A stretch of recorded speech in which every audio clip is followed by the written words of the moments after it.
भारत की कई ऐसी दास्तां हैं जो इतिहास के पन्नों में दर्ज हैं। भारत के इतिहास में एक ऐसी खूनी दास्तां भी है जिसमें अंग्रेजों के अत्याचार और भारतीयों के नरसंहार की दर्दनाक घटना है। हम बात कर रहे हैं जलियांवाला बाग हत्याकांड की। आज 13 अप्रैल है।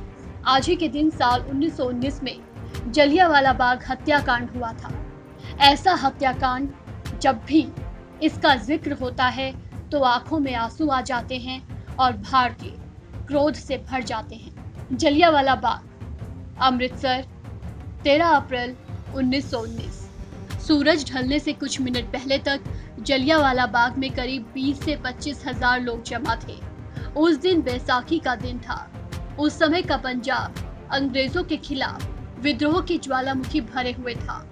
इस दिन रॉलेट एक्ट का विरोध करने के लिए एक सभा हो रही थी।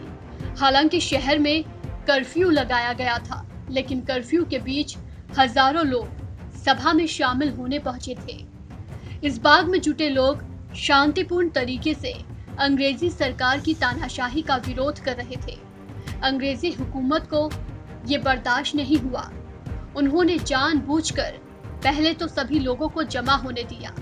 उसके बाद जब सभा शुरू हुई तो सबक सिखाने के इरादे से ब्रिगेडियर जनरल रेजिनाल्ड डायर 90 सैनिकों के साथ वहां पहुंचा और लोगों को चेतावनी दिए बिना ही अंधाधुंध गोलियां चलाने का आदेश दे दिया। आधिकारिक आंकड़ों के मुताबिक इस कांड में 379 लोग मारे गए थे और 1100 लोग घायल हुए थे, जबकि जानकारों के मुताबिक करीब 1000 लोगों की मौत हुई थी और 1500 लोग घायल हुए थे। इस कांड में कई परिवार खत्म हो गए। बच्चे, महिला, बूढ़े तक को अंग्रेजों ने नहीं छोड़ा। जो बैसाखी के त्योहार को मनाने के लिए एक साथ आए थे, उन्हें भी गोलियों से भून डाला गया। कुछ लोगों ने बाहर निकलने की कोशिश भी की, लेकिन रास्ता बहुत पतला था और डायर के फौजी उसे रोक कर खड़े थे। इसी वजह से कोई बाहर नहीं निकल पाया और जिस वजह से हत्याकांड में खून की नदियां बह गई। भारतीयों के लिए जलियांवाला बाग हत्याकांड इतिहास की सबसे दर्दनाक घटना है।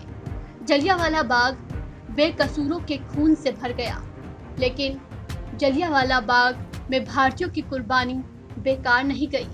ये भारतीय स्वतंत्रता आंदोलन के इतिहास में बड़े बदलाव का कारण बनी। इससे पूरे भारत और खासतौर पर पंजाब के लोगों में काफी आक्रोश फैल गया। ब्रिटिश सरकार की क्रूरता गोलियों के निशान के रूप में बाग की दीवारों पर आज तक मौजूद है। जलियांवाला बाग हत्याकांड के बाद पंजाब में मार्शल लॉ लगा दिया गया। जनरल डायर, जिसकी ब्रिटेन में कुछ लोगों द्वारा प्रशंसा की गई थी, लेकिन कई दूसरे लोगों के द्वारा डायर की आलोचना की गई। इस घटना के बाद जनरल डायर को उसके पद से हटा दिया गया था। उसे आगे भारत में तैनात करने से भी रोक दिया गया था। 1920 में डायर को इस्तीफा देना पड़ा। 1927 में जनरल डायर की ब्रेन हेमरेज से मौत हो गई। इस खबर में फिलहाल इतना ही। तमाम अपडेट्स के लिए बने रहिए वन इंडिया के साथ।